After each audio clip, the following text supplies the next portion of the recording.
So I'm Chris from MetaMythic. This is Lisa from Arizona Public Service. Lisa and I have been working together for about 2-3 years on an initiative that is really near and dear to our hearts, and at this point, really near and dear to the hearts of several thousand people in the industry. And we want to tell you the story, this story, and we also want to encourage you to join the rebellion. But before I talk about what the rebellion is, I want to talk about this conference, because this conference has been we went out to dinner last night and we were talking about how energizing this conference is. Incredibly energizing. Yeah. So many new ideas actually this time. Right. I mean, I feel like I walked in with this energy level and I'm leaving with an energy level up here. Every person I sit down and talk to is a thinker or somebody putting new things into practice. And I think that that's really a core thread of S4 is that we are systems people and we are building amazing systems. We've got better tools. I mean, we can counter drone threats at this point. We've got better technology. We've gone through that decade of kind of the lost decade that we've heard several speakers talk about, and things are accelerating. And we have better algorithms. I mean, machine learning, was that not an interesting presentation earlier today? And so with all of these things, there's this thread, but when we were talking last night, Lisa brought up something to me of another thread that she feels is happening at this conference. And when she presented it to me, I thought, I think you're right. And it's almost a subversive thread. It's something that's a little uncomfortable because it feels like there's a change, a new way of thinking that's coming. And I think Dale Peterson maybe kicked it off when he used the word connect. And he talked about connecting OT and IT, but then he also started talking about some new ideas, connecting operations people with the board. Because people are interested in the work that we are doing as security professionals. There's that new awareness. And so we've got to learn a new language. How do you teach technical things to board members? How do you have that dialogue with them? It requires empathy. But then further, there's that connection with other groups. And that one's more of a humility connection, right? Because we're not going to those other groups, whether it's clinical psychologists or these different speakers that are bringing new ideas in from outside disciplines. We're not going to them and saying, hey, here's what we want you to know. We're actually going to them and saying, hey, what can you teach us? And so this connection thread is really interesting. And I think we're going to ride that thread a little bit with this presentation. Absolutely. Because there's another group of people that I don't know that we've really connected with. And we want to point that out. Because when we talk about our systems, there's a part of the system. So I've run EMS teams and operations technology departments. And one of the things my operators have always taught me is that the control system is an extension of them. It's an extension of their body. It's their hands, their eyes, their ears out in the field. They can reach 100 feet away or 100 miles away and control something. And so when you think about systems that way, you realize that humans are really part of the system. They're not divorced from the system. They're a part of it. And so we have to ask the question, when we're advancing all of our technology and systems so quickly, are we upgrading our wetware, software, hardware, but what about the stuff in our heads? What about the stuff in the users' heads specifically? Because these people are out in the field, and if you look at any security attack, just about every one of them involves these people. So what are we doing to upgrade them? And I've seen a couple things. One is, in one case, we don't. We look at them as stupid, right? Oh, those users, they burned me. Like they didn't use the system right, or they allowed that vulnerability to happen. No, like keep them out of the system. Not only can we not upgrade them, we think we just need a new model. Right, yeah. Right? Can we get them out entirely? And then maybe further along, you've got an idea of, well, maybe they need to know something, so let's give them some awareness. But awareness, it's a good word, but it's not an end. It's a means to an end. So is there something more? Is there something more? And that's the space that we got to journey in and play in a little bit. And so Arizona Public Service had a problem with upgrading the wetware of their people, and that was really the beginning of our story. So let's start there. Wanted to share with you that problem that we were facing so we could talk about how we took an approach to upgrade that wetware. A couple of years ago, we found ourselves in a place where we were facing new NERC CIP regulations. For those of you not part of the energy sector, it's cybersecurity regulation focused on the grid. And like many companies, we were looking at very significant changes. My role was to secure a number of power plants, dozens of high voltage substations, and multiple control centers, both from a physical security standpoint as well as an electronic security standpoint. Technologically speaking, it was a very short period of time. It was a tremendous amount of work, but all of that work made sense to us. The piece that was going to be so hard for us is that we needed to introduce 2,000 people to security for the very first time. And certainly there's a few folks in the control center, in the IT and the OT world that absolutely knew what we were doing, but the largest number of our employees had no idea. Security had never been part of their lexicon for 10 or 20 or 30 or 40 years.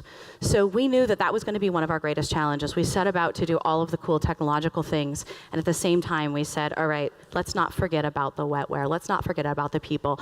We have all of these things, this content, this information. We need to get this to a group of people with varying levels of technological understanding, from absolute zero power plants in the middle of nowhere to fairly savvy, although that's the minority. And then the space in between, what we had in that space in between was natural disengagement. Why? Okay, first of all, security is a fairly obscure term to a lot of boots on the ground folks. And second of all, we're not just talking security, we're talking compliance. And everybody hates that word. I hate that word, and it's part of my role. Compliance, there's just this dread. Not only are we going to try to protect against hackers, if you screw that up and you don't do the paperwork right, now you're fined millions of dollars and there was actually no damage done.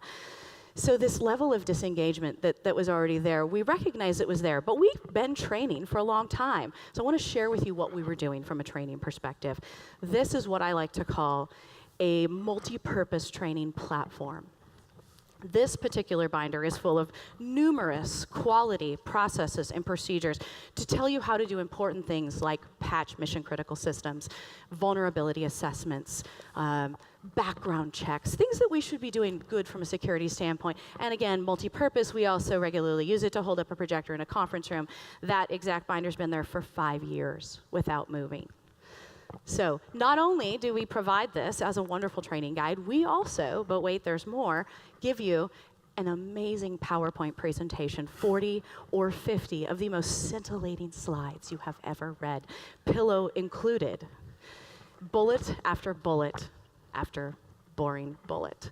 And at the end, because this is important, we're going to quiz you. 10 really important questions that will assure us you are now fully prepared to defend our most critical of critical infrastructure. So is this what your people looked like after this kind of training? A little bit. A little bit? A little bit, okay. yeah. Except for there's probably one on the ground somewhere there that might be missing. Yeah. Okay, so how do you know that? We essentially know what the engagement looked like for this training. So I'd like to share our engagement numbers with you. When we're talking about engagement, the Kirkpatrick model of engagement tells us that at the bottom level, we have a level called disengaged. Disengage actually implies active. I am actively trying to get away from you. This actually happens to me in the elevator at work, by the way. People know what I do, and they actually sometimes leave when they see me. Yeah. Active disengagement. I've opened the training on my computer. I have moved it to my second, third, fourth, or eighth screen, depending on if you work in operations or not. I have minimized it, and it is going to run over there. And when I am all done, I will click, yep, I'm trained, and I will move on. That is an active level of disengagement. I have tried to not participate. Has anybody ever done that? I've done that. Totally done that. 1/3 of our workforce is essentially at this level of active disengagement. So these are people who have found actual motivation in avoiding training.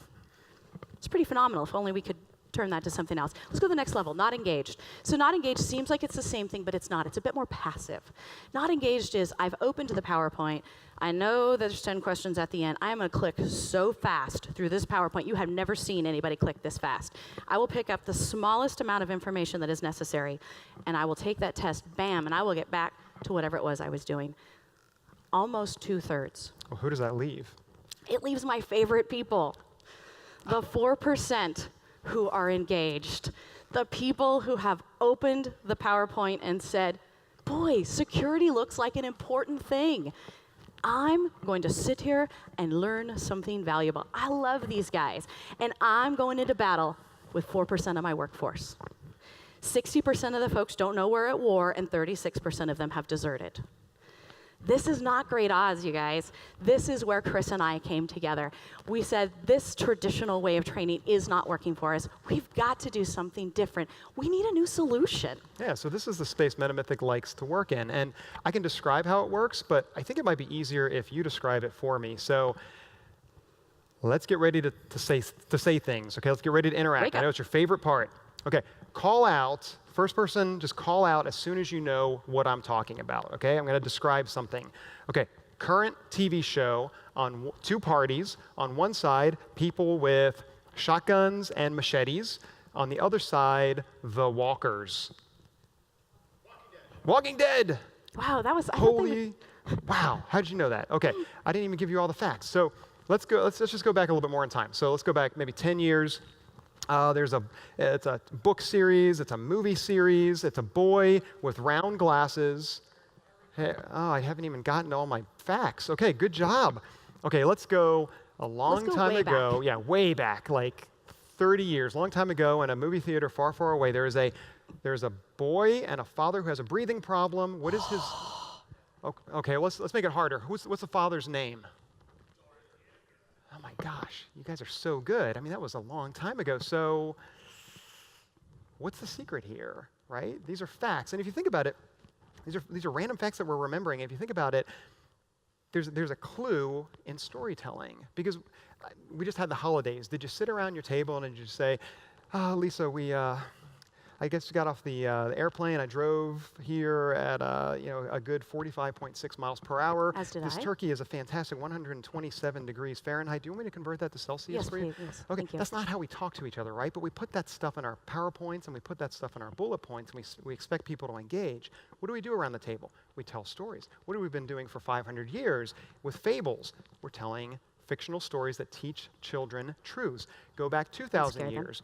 If you've been to Sunday school, the Good Samaritan. Do you know that story? It's a fictional story that teaches the truth. We could keep going back, and there's this common thread. So it's a new problem that you had, but it's an old solution. So the thing, though, that we do is we tweak it just a little bit. So instead of the entire story being fiction, we apply fiction to reality. And so where does the reality come in? And that's the heroes of the story. So our heroes are these people, okay? It's the people out using these systems. And you might say, well, what is our role as security professionals? It's a very important role. It's the sage, okay? You all are the people who have the 10,000 plus hours of expertise that these people will not ever have. You are the ones out fighting the battles, who have had the battle scars, but there's not enough of you. Okay, you can't stand over the shoulders of every single person out there. You need more people walking by your side. They don't need the same skill level as you, but they need some skill level so they can understand and walk with you. That's these people. And Star Wars makes a great metaphor, right? Think of yourself as Obi-Wan Kenobi or Yoda or your favorite Jedi Master. And think of these people as Luke Skywalker, because they start out a little bit whiny and a little bit reluctant. But you know what? If you can call them to a higher purpose, they can really do some amazing things. And so that's the fundamental. We make the learner the hero of the story. Every hero needs enemies, and we have them. Yeah, don't get scared. Okay, so there's a lot of enemies out there, from script kiddies to nation states. So instead of trying to pick and choose, we use fiction. So this lady looks like one of your employees, will tailgate into your physical security perimeters, where you have your protected assets, and then do damage. Or this robot character is really good at attacking physical defenses. And then everybody knows the flash drive. And this one actually is equipped with legs, will walk up to your employees, issue siren calls, and get them to pick it up and plug it in, okay? These are just a few of the characters, but the idea is that every hero needs to learn by building their skills against characters, okay? So what do we call that? Applied fiction.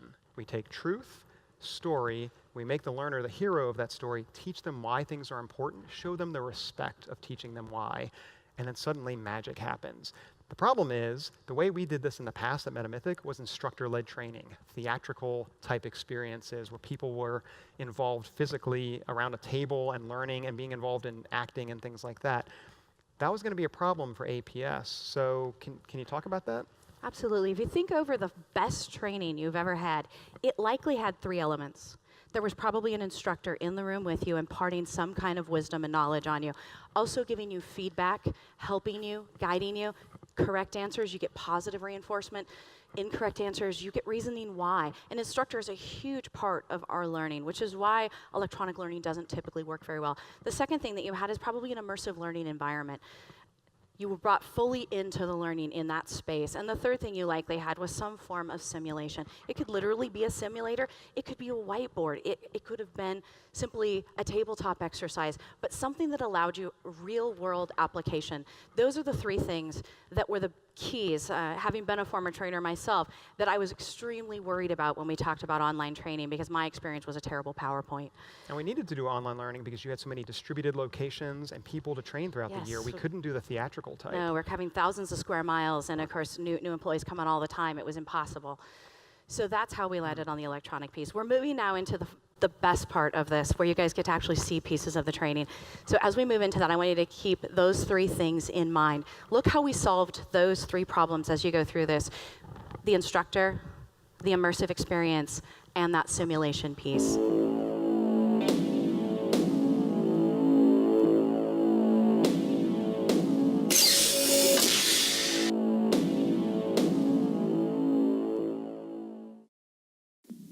Welcome to WarCore. The system is ready for login. I will now access your records. Your user has not logged in before. You'll be quarantined until your authorization records are confirmed. I'll send for the WarCore authority now. Alerting Stanley. I was laying in my desk, ready for a boring training, and I went, WarCore? Bam, I'm awake. So that first moment of immersion has just happened, because everybody's extremely confused. They wonder if they've clicked on the wrong training, and if somebody from IT is going to come after them now. We've been trained to disengage with training, so we needed to shock people into paying attention so they didn't immediately disconnect us. So where do we go from here? Now we need to really bring them into the training, each individual. That's the next piece. So suddenly I see on the screen my name, my power company, something that says recruit, and a clearance level that means absolutely nothing to me, but color me intrigued, I'm in. But we want to continue to really engage and interact with them. So the next step is to engage them further by allowing them to personalize this training. We'll give them a call sign.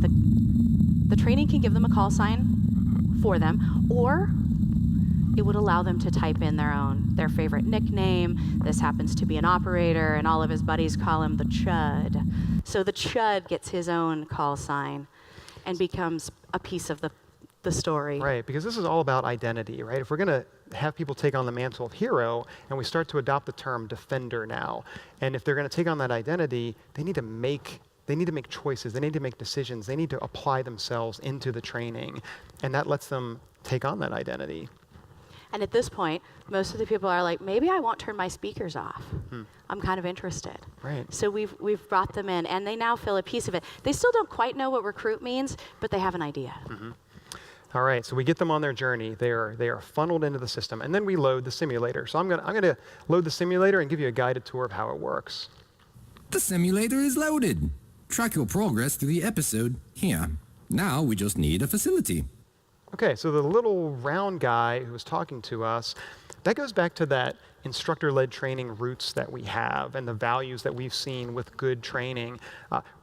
So many times, I'm sure all of you have done this, you've gone through training and you're listening to somebody repeat the slide deck to you if there's any kind of audio. This is Stanley. He has a personality. He's a character. He's an artificial intelligence. He follows us through the training, and he encourages, he inspires, he challenges us, and he teaches us along the way. He becomes that sage, that extension of our security people here in the simulator. Once we have the simulator loaded, the first choice people get is a facility to defend, critical infrastructure. Let's pick either a substation, The simulator is loaded. a plant, or a control center. This was so My important to grandfather, us. twice removed, was a circuit breaker. I dated a boiler once. She was hot.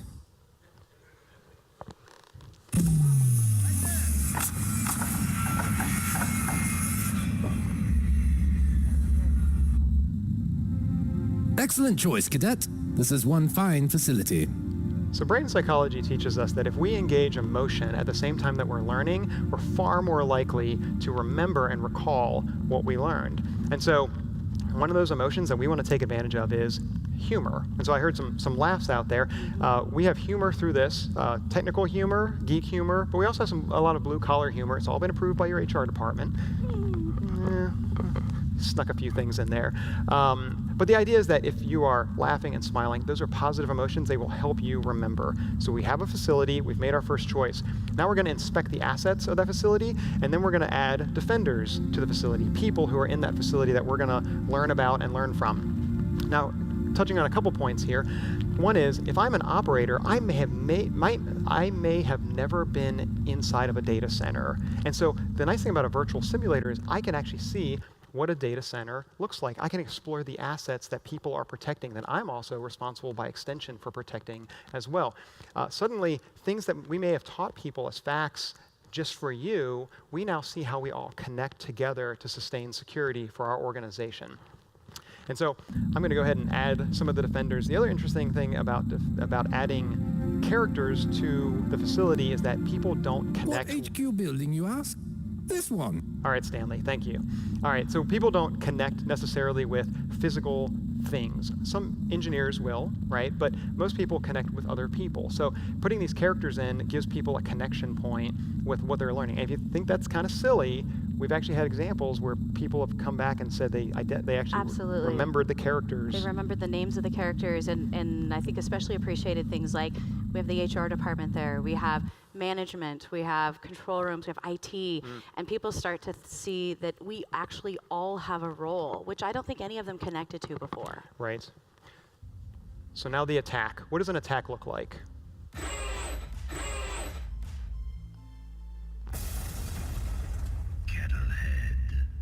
All right, so this is a kettlehead. Anytime we introduce an enemy character, we do what we call a slam down screen. And that's to let our heroes learn about who they're protecting their facility from. When the facility is first loaded, it has no defenses installed. And so the robots, whenever they teach a new attack, they do lots of damage to the facility. And so we'll see what happens here. Ready yourselves. This is one of the advanced force robots. Everyone run! There's no lock on the door.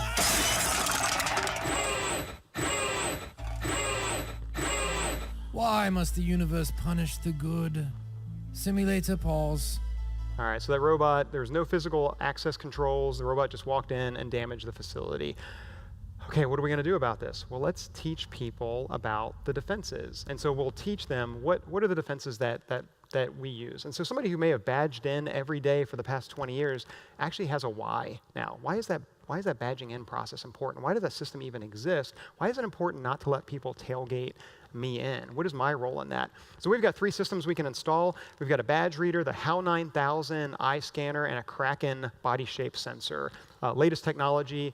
Don't tell anybody about it yet. Still top secret DoD stuff. Okay, I need a vote. Just call out if you want the badge scanner. Nobody. Okay, how about the HAL 9000? I know what they're going to vote for. Couple HAL 9000s. All right, okay, let's try the Kraken. Yeah. Okay. The Kraken's so cool. Yeah, the Kraken, yeah. Robots and water. A good mix. So this is a identification system and an alerting system.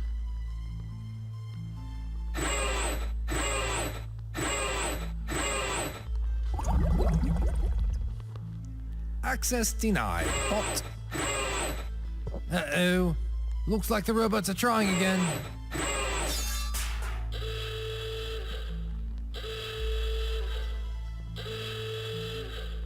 Alerted and defended. Rust in peace, robots.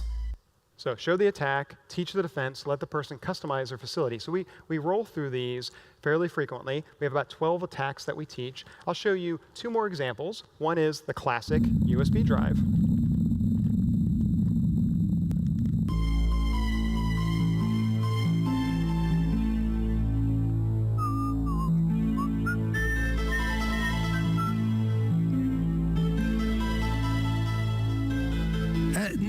No, don't be fooled by that.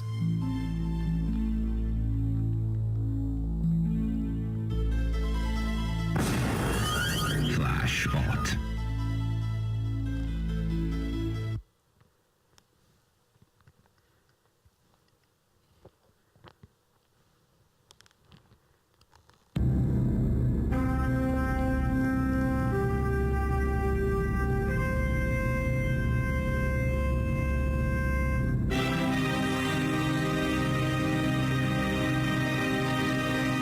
robots have taken control of the operator console and are overloading our transmission lines.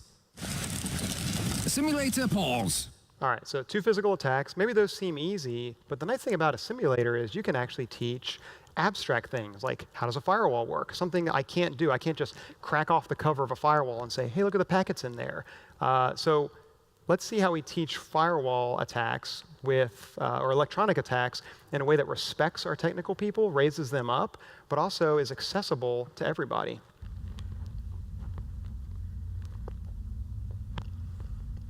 When computers communicate with each other, they send messages in small packets called, they're called packets, right? Here's a packet now. Before, this packet would have gone straight through to our servers. Papers, please. Hello, I'm from the corporate reporting server, and I'm headed to the control server. Even if the communication is authorized, the intrusion prevention system will check the contents of the packet. Open up. What are you hiding? No contraband. Proceed. That was an approved packet. All right, so that's the good path. Let's see what an attack looks like. Here's a packet sent by our robot hacker. Papers, please. You see, I'm from the internet, and I kind of want to communicate with your control system. That's okay with you. These papers are phony. I must destroy you now. Have a nice day. Help me! Help me! Help!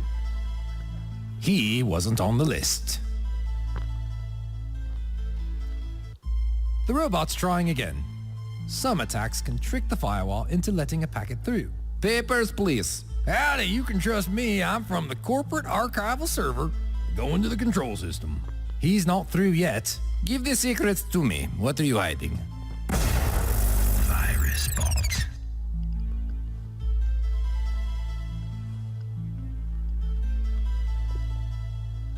Hey! Oh, that's smart. Oh! Ow! Oh! Terminated. Nice job, firewall. And that ends the chapter. It's duty time. So now we have accessible training for every level of employee that has to deal with these systems so they understand why. Each chapter covers a topic, and then at the end of the chapter, we get into a testing side. You want to talk about that? Absolutely. So no more 10-question quiz at the end. We now actually gauge learning all the way through in 40-plus moments of learning where they accumulate points as you go, which helps you to level up to the next level.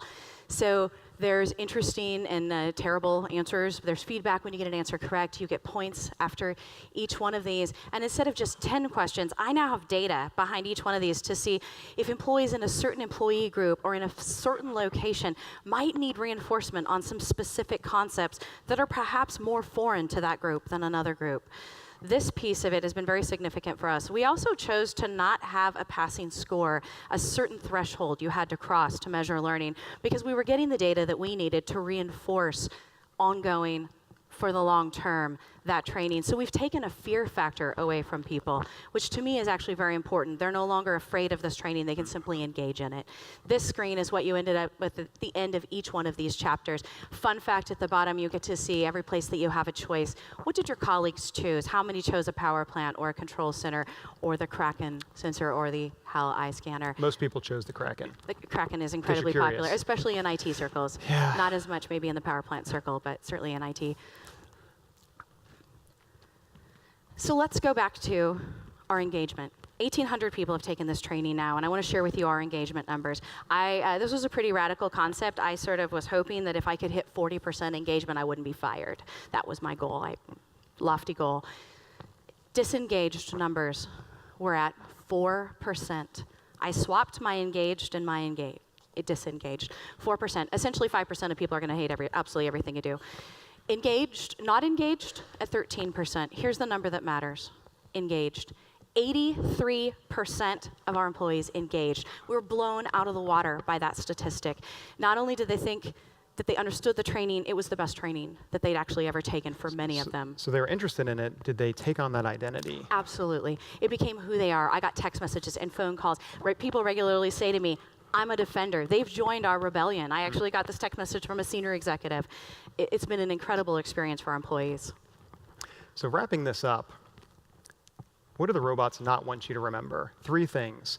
Your systems include your people. upgrade them too. It is possible. And it's possible especially if you use what is innately human to us, story, and blend fiction in to fill in the gaps. And then finally, you are the sage, your people are the heroes. So if you walk out of this theater with those three concepts, then we would welcome you to the Learning Rebellion with open arms or fist bumps or whatever's natural to you. I'll leave you with one thing. If you're still not persuaded or if you want to see more, join the rebellion. On your way out, one of our colleagues is going to be passing out these access cards. We've made this training available online to try it out, to go through it, see how it works, see all 12 attacks and defenses, and become a defender yourself. So thank you for your time. Thank you. Join us.